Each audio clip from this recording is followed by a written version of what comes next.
Good morning hello and welcome to focus study. आज के आमादेर आलोचनार विषय होच्छे जेनारेल स्टाडिज एक इम्पोर्टेंट विषय सेटा होच्छे भूगोल। भूगोल थेके एर आगे आमरा मोट 20 कोश्चेन आलोचना करेछि, सेगुलो देखे ना थाकले तोमरा सेगुलो देखे निओ। तोमरा Zara clerkship, food SI, miscellaneous एवं डब्ल्यूबीसीएस सह अन्यान्य एग्जामेर जोन्नो प्रस्तुति निচ্ছো तोमादेर जोन्नो आजकेर এই क्लासटी खूबই गुरुत्वपूर्ण। कारण भूगोल एमन एक विषय जेखान थेके प्रत्येकटा एग्जामे किन्तु कोश्चेन आसे। সেই কথা মাথায় রেখেই তোমাদের জন্য আমরা আজকে ক্লাসটা নিয়ে চলে এসেছি। তো আজকে মোট 20 ইম্পর্টেন্ট কোশ্চেন নিয়ে আলোচনা করব।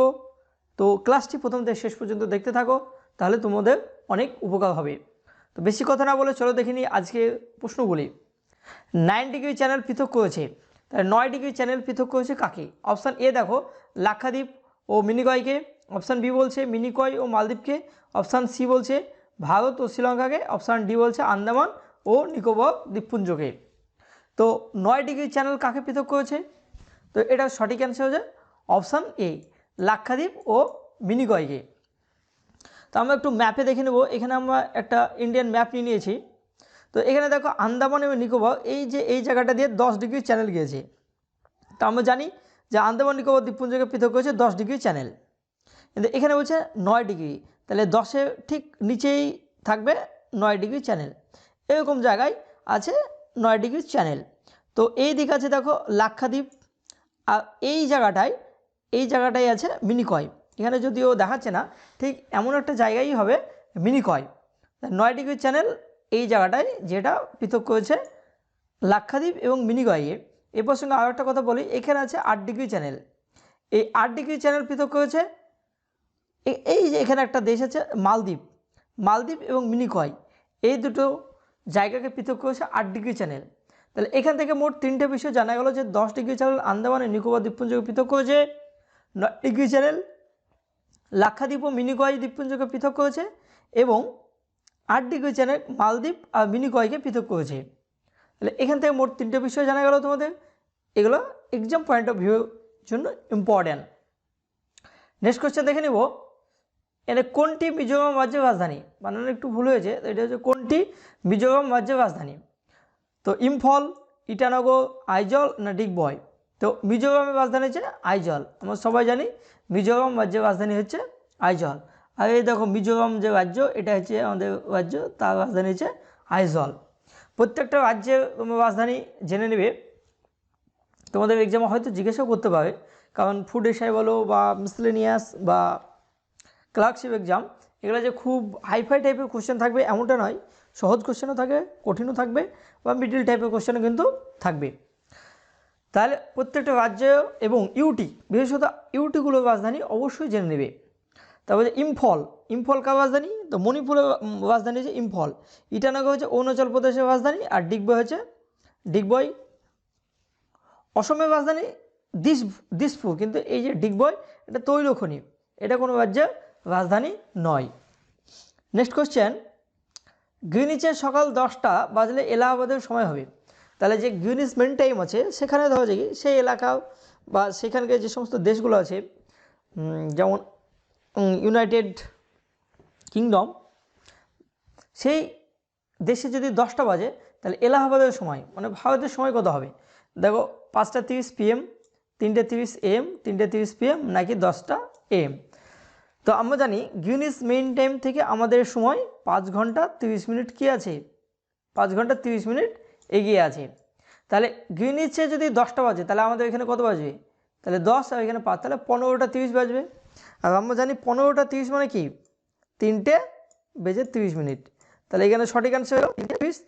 এবার কি এখানে তোমাকে একটা খেয়াল রাখতে হবে যে PM না AM, যেহেতু এখানে সকাল আমাদের সময় তো এগিয়ে থাকবে, তাহলে এটা হয়ে যাবে PM, এটা হয়ে যাবে PM।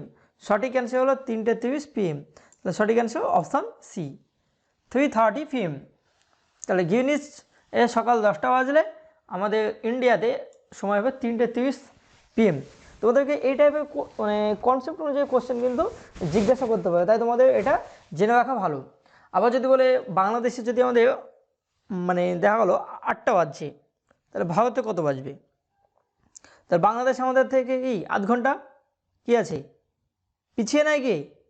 যেহেতু বাংলাদেশ আমাদের পূর্ব দিকে আছে, তাহলে সবসময় এগিয়ে থাকবে। বাংলাদেশে যদি 8টা বাজে তাহলে ভারতে বাজে 7:30। বোঝা গেল? এই হচ্ছে বিষয়। সবসময় মনে রাখবে পূর্ব দিকে দেশগুলোর টাইম এগিয়ে থাকবে আর পশ্চিম দিকে যে সমস্ত দেশগুলো আছে সেগুলোর টাইম পিছিয়ে থাকবে। নেক্সট কোয়েশ্চেন, লাক্ষাদ্বীপ অবস্থিত। এই যে লাক্ষাদ্বীপ, এই যে এই দ্বীপটা আছে 36টা দ্বীপ নিয়ে গঠিত।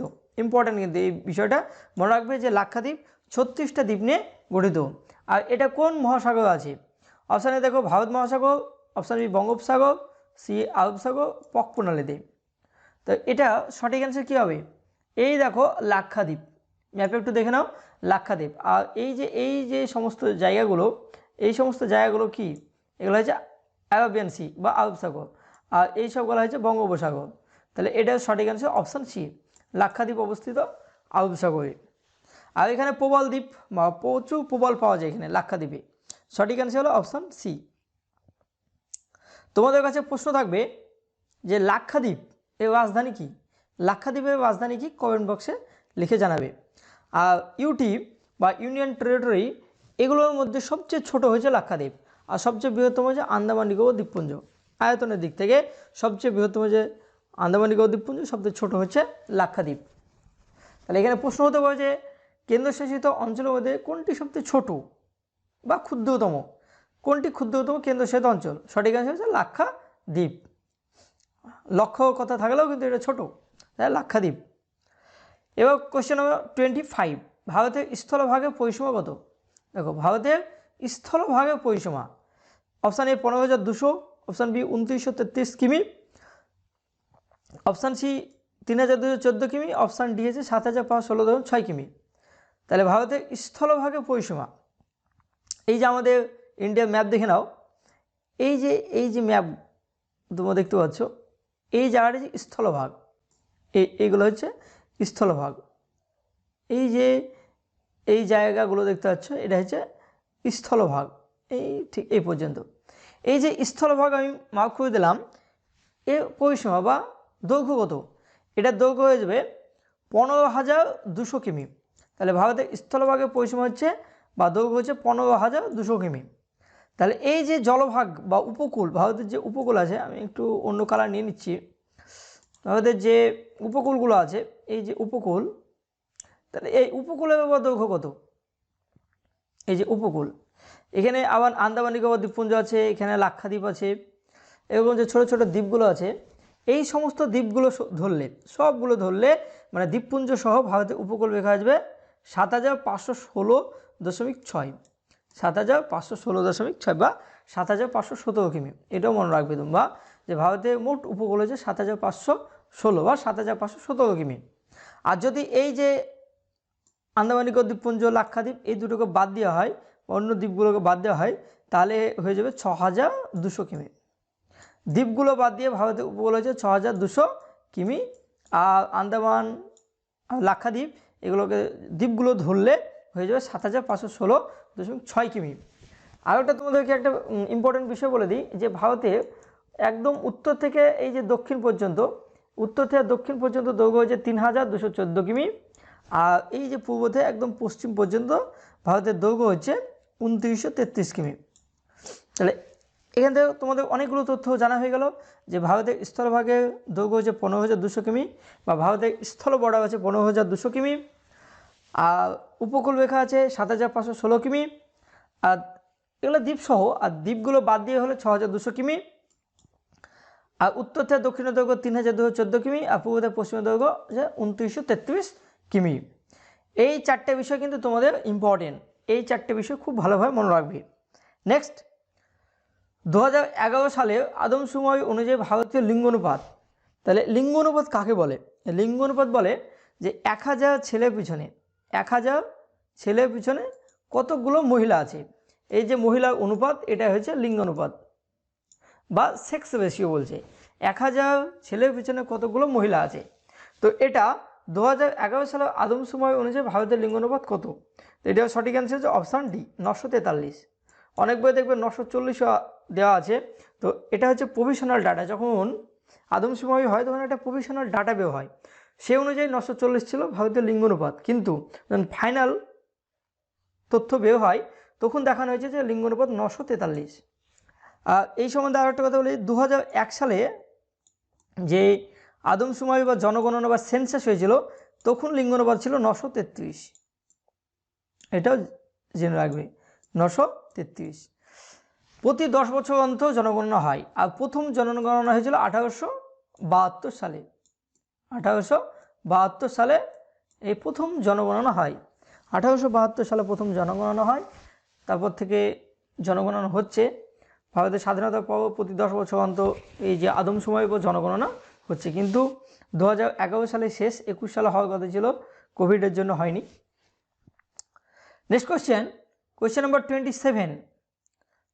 ভারতীয় মূল ভূখণ্ডের দক্ষিণতম স্থলবিন্দুটি হলো। দেখো কোশ্চেনটাকে ভালোভাবে বুঝতে হবে যে ভারতীয় মূল ভূখণ্ডের দক্ষিণতম স্থলবিন্দুটি হলো। অপশান এ দেখো ইন্দিরা পয়েন্ট, অপশান বি হচ্ছে কন্যাকুমারী, অপশান সি আছে ইন্দিরা কল, অপশান ডি হচ্ছে কিবিথু।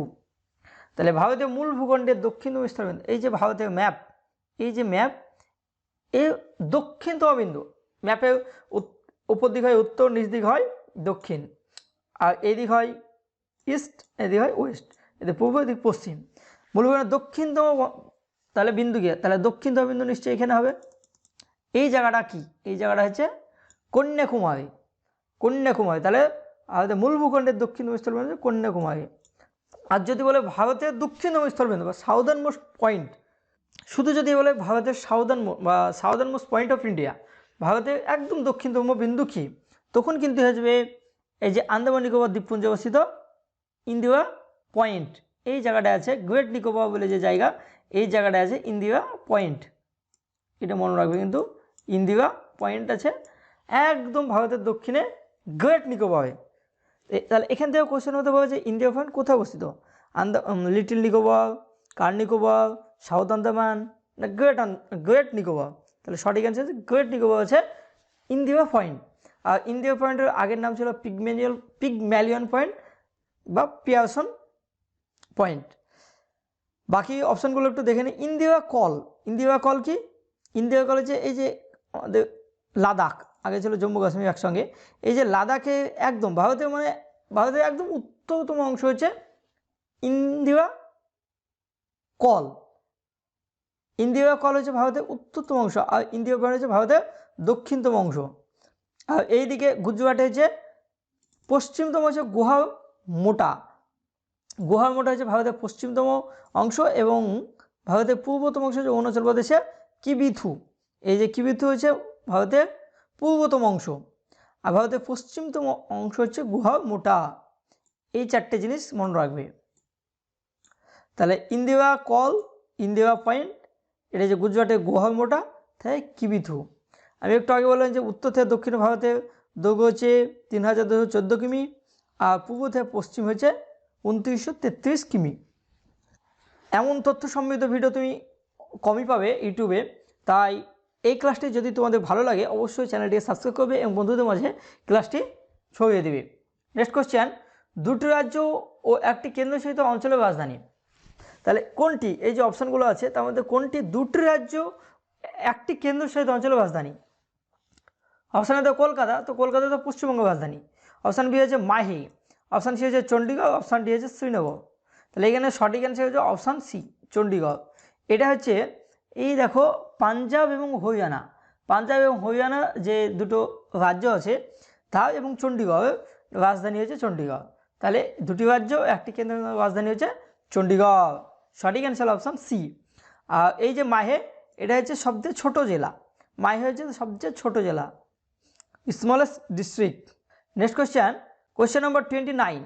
ভাষার ভিত্তিতে রাজ্যগুলি প্রথম পুনর্গঠিত হয়।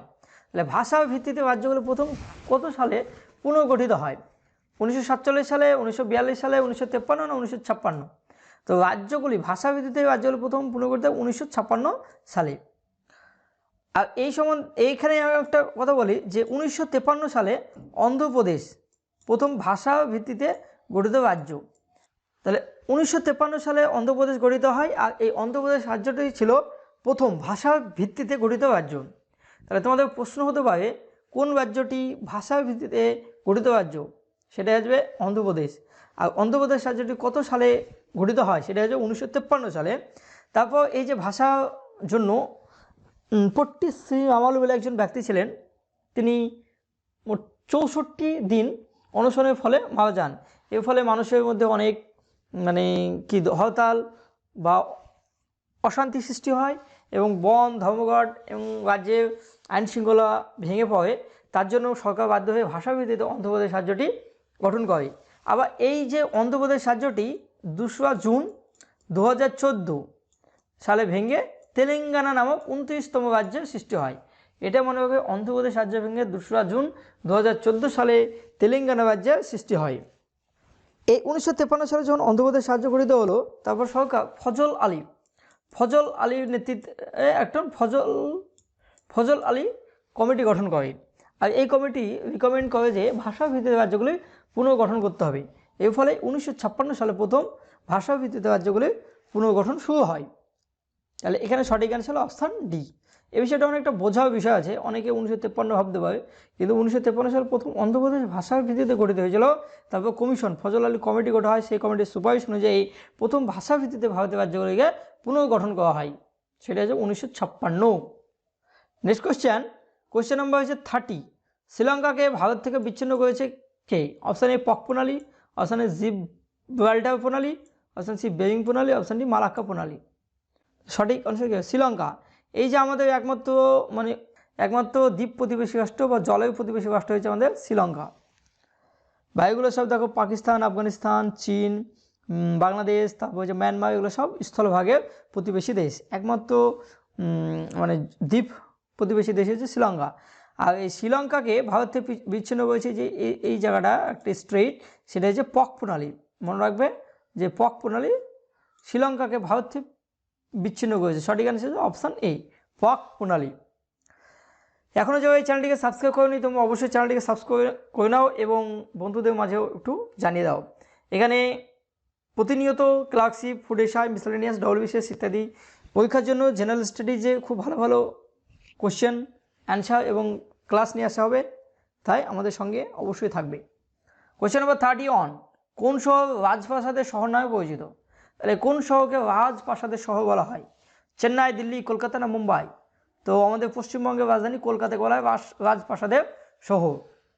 সঠিক অ্যান্সার হলো অপশান সি কলকাতা। আর এই যে কলকাতা, একে বলা মিছিলের শহর বলা হয়, কিন্তু এটা মনে রাখবে যে মিছিলের শহর বলা হয় কলকাতাকে। তারপর হচ্ছে সংস্কৃতির রাজধানী বলা হয় কলকাতাকে। তাহলে এতগুলি নামে এই শহর কলকাতাকে ডাকা হয়। নেক্সট কোশ্চেন, কোন শহর প্রাচ্যের ম্যানচেস্টার নামে পরিচিত? তাহলে প্রাচ্যের ম্যানচেস্টার নামে পরিচিত কোন রাজ্য? অপশান এ দেখো গান্ধীনগর, অপশান বি হচ্ছে হায়দ্রাবাদ, আহমেদাবাদ, গাজিয়াবাদ। তাহলে প্রাচ্যের ম্যানচেস্টার নামে পরিচিত কি? তো এটার সঠিক অ্যান্সার হচ্ছে অপশান সি আহমেদাবাদকে বলা হয় প্রাচ্যের ম্যানচেস্টার। আর এইখানে একটা বলে দক্ষিণ ভারতের ম্যানচেস্টার কাকে বলে? এটাও যদি তোমাদের প্রশ্ন আসে, দক্ষিণ ভারতের ম্যানচেস্টার বলা হয় কোয়েম্বাটুর। এটা মনে রাখবে, কোয়েম্বাটুরকে বলা হয় দক্ষিণ ভারতের ম্যানচেস্টার। কোয়েম্বাটুরকে বলা হয় দক্ষিণ ভারতের ম্যানচেস্টার। আর প্রাচ্যের ম্যানচেস্টার বলা হয় আহমেদাবাদকে। নেক্সট কোয়েশ্চেন, কোন শহরকে প্রাচ্যের ভেনিস বা রোম বলা হয়? প্রাচ্যের ভেনিস বা রোম বলা হয় কোন শহর? কোচি, কলকাতা, গুয়াহাটি না শিলং? তাহলে এটার সঠিক অ্যান্সার হচ্ছে অপশান এ কোচি। কোচিকে বলা হয় প্রাচ্যের ভেনিস।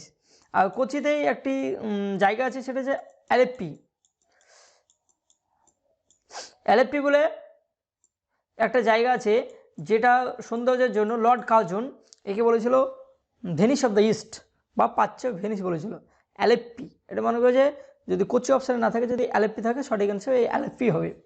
আর এটা ব্যাক ওয়াটার্সের জন্য বিখ্যাত, বা বাংলায় যাকে বলে কয়ালের জন্য বিখ্যাত এই অ্যালেপ্পি। আর সেটা হচ্ছে কোচিতে অবস্থিত। কোচি বিমানবন্দর থেকে মোটামুটি 80 থেকে 85 কিলোমিটার দূরে এই অ্যালেপ্পি অবস্থিত। তাহলে সঠিক অ্যান্সার হলো অপশান এ। আর এই শিলং হচ্ছে মেঘালয়ের রাজধানী হচ্ছে শিলং। অসমের রাজধানী গুয়াহাটি। এই অসমের রাজধানী দিসপুর। সঠিক অ্যান্সার হলো অসমের রাজধানী দিসপুর। আর গুয়াহাটি একটা স্টেশন, খুব ভালো শহর। 34 নম্বর কোশ্চেন, কোন শহরকে মন্দিরের শহর বলা হয়? এটা তোমরা সবাই জানো যে মন্দিরের শহর বলা হয় কি? বারাণসী। প্রচুর এখানে মন্দির আছে, তাই একে বলা হয় মন্দিরের শহর। দেখে নেব কোশ্চেন নাম্বার 35। কোন শহরকে সবুজ নগর বলা হয় বা গ্রিন সিটি বলা হয়? কোন শহরকে গ্রিন সিটি বলা হয়? চেন্নাই, মুম্বাই, আহমেদাবাদ না লখনৌ? তো এটা সঠিক অ্যান্সার আসবে চেন্নাই। যা চেন্নাই সেটা হচ্ছে সবুজনগর। চেন্নাই সবুজনগর, গ্রিন সিটি অফ ইন্ডিয়া এই চেন্নাই। নেক্সট কোশ্চেন নাম্বার 36, কমলা লেবু শহর হিসাবে পরিচিত। এখন যে শীতকালে প্রচুর কমলা লেবু দেখা যাচ্ছে প্রত্যেকটা মানে ফলের দোকানে, শুধু কমলা লেবু সাজানো, অরেঞ্জ কালার কমলা, দেখতে খুব সুন্দর লাগছে। ফলের দোকানে গেলে দেখবে যে এটা নেন কমলা লেবু, হচ্ছে এটা হচ্ছে নাগপুরের কমলা লেবু। তা আমরা জানি নাগপুরকে বলা হয় কমলা লেবু শহর। প্রচুর পরিমাণে এখানে মানে কমলা লেবু উৎপন্ন হয়, তাই নাগপুরকে বলা হয় কমলা লেবু শহর। সঠিক অ্যান্সার অপশান ডি। আর ছত্তিশগড় রাজধানী হচ্ছে রায়পুর। কানপুর হচ্ছে উত্তরপ্রদেশের একটি সিটি। কোশ্চেন নাম্বার 37, যে কেন্দ্রশাসিত অঞ্চল দুটি রাজ্যের রাজধানী। এই কোশ্চেনটা রিপিট হয়ে গেছে, এর আগে তো ছিল, তো এটা সঠিক answer option B, Chandigarh. Next question, ভারতের কোন রাজ্য একই সাথে 8টি রাজ্যের সীমানা স্পর্শ করেছে? পশ্চিমবঙ্গ, তামিলনাড়ু, মহারাষ্ট্র, উত্তরপ্রদেশ। কোন রাজ্য একই সাথে 8টি রাজ্যের সীমানা স্পর্শ করে? সঠিক অ্যান্সার হচ্ছে অপশান ডি, উত্তরপ্রদেশ। এই যে ম্যাপ দেখে নাও, এই হচ্ছে উত্তরপ্রদেশ। উত্তরপ্রদেশ রাজ্যটি দেখো কয়টি রাজ্যের সঙ্গে, এখানে দেখে নাও, এখানে হচ্ছে উত্তরাখণ্ড, তারপর হচ্ছে হিমাচল প্রদেশ, তারপর এখানে হচ্ছে হরিয়ানা, তারপর হচ্ছে রাজস্থান, তারপর হচ্ছে মধ্যপ্রদেশ, ছত্তিশগড়, ঝাড়খণ্ড, এখানে বিহার। 8টি রাজ্যের সঙ্গে সীমানা স্পর্শ করেছে। 1 2 3 4 5 6 7 8, মোট 8টি রাজ্যের সঙ্গে সীমানা স্পর্শ করেছে উত্তরপ্রদেশ। আর আমাদের পশ্চিমবঙ্গ দেখো কয়টি রাজ্যের সঙ্গে, প্রথম হচ্ছে সিকিমের সঙ্গে, এখানে হচ্ছে আসামের সঙ্গে, এখানে হচ্ছে বিহার, ঝাড়খণ্ড আর ওড়িশা। 1 2 3 4 5টি রাজ্যের সঙ্গে সীমানা শেয়ার করেছে। আর পশ্চিমবঙ্গ এমন একটা দেশ, 3টি দেশের সঙ্গে, প্রতিবেশী দেশের সঙ্গে সীমানা শেয়ার করেছে। একটা হচ্ছে নেপাল, দুই হচ্ছে ভুটান, একটা হচ্ছে বাংলাদেশ। আর এইখানে একটি জেনে নাও যে বাংলাদেশের সঙ্গে ভারতের বর্ডার সবচেয়ে বেশি, 4096 কিলোমিটার। বাংলাদেশের সঙ্গে ভারতের বর্ডার হচ্ছে 4096 কিলোমিটার। আর দ্বিতীয় হচ্ছে চীনের সঙ্গে 3323 মনে হয়। সবচেয়ে বেশি বর্ডার শেয়ার করেছে বাংলাদেশের সঙ্গে, 4096 কিলোমিটার। নেক্সট কোশ্চেন, কোন রাজ্যটি বাংলাদেশের সঙ্গে স্থলের সীমানা নেই? ভারতের যে 28টি রাজ্য, কোন রাজ্যটি বাংলাদেশের সঙ্গে স্থলের সীমানা নেই? মেঘালয়, মিজোরাম, ত্রিপুরা না সিকিম? আমরা একটু ম্যাপ দেখলেই বুঝে নিব, বা ম্যাপের সম্বন্ধে যদি তোমাদের ধারণা থাকে তাহলে তোমার সহজে বুঝতে হবে। দেখো এই যে বাংলাদেশ, এই যে একটা দেশ যে বাংলাদেশ, বাংলাদেশ এই যে পাশেই দেখো মেঘালয়, তাহলে মেঘালয় তো হচ্ছে না। তারপর দেখো মিজোরাম, এটাও তো বাংলাদেশের সঙ্গেই আছে। তারপর যে ত্রিপুরা, এটাও বাংলাদেশ। আর সিকিম দেখো একদম এই মাথায় উঠে বসে আছে, এইটা যে সিকিম। আর সিকিমের ঠিক নিচে যে পশ্চিমবঙ্গ, আর পশ্চিমবঙ্গ ঘিরে আছে বাংলাদেশকে। তাই সিকিমের সঙ্গে বাংলাদেশের কোনো মানে নাই, যোগসূত্র নাই বা স্থলের সীমানা নেই। তাহলে সঠিক অ্যান্সার হলো অপশান ডি, সিকিমের সঙ্গে বাংলাদেশের কোনো সীমানা নেই। কোশ্চেন নম্বর 40 এবং আজকে শেষ প্রশ্ন, রাজ্য পুনর্গঠনকালে যেটি অধিক গুরুত্ব পেয়েছে? অর্থনীতি, বি শিক্ষা, সি ভাষা, সামাজিক পরিবেশ। তো রাজ্য পুনর্গঠনকালে অধিক গুরুত্ব পেয়েছে ভাষা, অধিক গুরুত্ব পেয়েছে ভাষা। সঠিক অ্যান্সার হলো অপশান সি। ভারত যখন স্বাধীন হয় 1947 সালে 15 আগস্ট, তখন ভারতে এই যে বর্তমান যে ভারতবর্ষে ম্যাপ দেখা যায়, তখন এই ভারতবর্ষে এমন ছিল না। তখন ভারতবর্ষ মোটামুটি 50 থেকে 55টি, 550 থেকে 555টি দেশীয় রাজ্যে মানে ক্ষুদ্র ক্ষুদ্র অংশে বিভক্ত ছিল। রাজ্য পুনর্গঠনকালে যখন 1956 সালে ভাষাভিত্তিতে রাজ্য পুনর্গঠনের কথা বলা হলো ফজল আলী কমিটির নেতৃত্বে, তখন সেটা মেনে রাজ্য পুনর্গঠন করা হয়েছিল। তাই সেই সময় অধিক গুরুত্ব পেয়েছিল ভাষা। সঠিক অ্যান্সার হলো অপশান সি, রাজ্য পুনর্গঠনকে বেশি গুরুত্ব পেয়েছিল ভাষা। এই হচ্ছে আমাদের আলোচনা। আমাদের আলোচনা কেমন লাগছে তোমাদের অবশ্যই জানাবে। ভালো লাগলে অবশ্যই চ্যানেলটিকে সাবস্ক্রাইব করবে এবং বন্ধুদের মাঝে একটু জানিয়ে দেবে। তোমাদের সাহায্য সহযোগিতা একান্ত প্রয়োজন, কারণ আমাদের এই নতুন চ্যানেল, তোমাদের সাহায্য সহযোগিতা না থাকলে বেশি দূর এগোনো যাবে না। সো একটু সাহায্য করবে। থ্যাংক ইউ, ধন্যবাদ।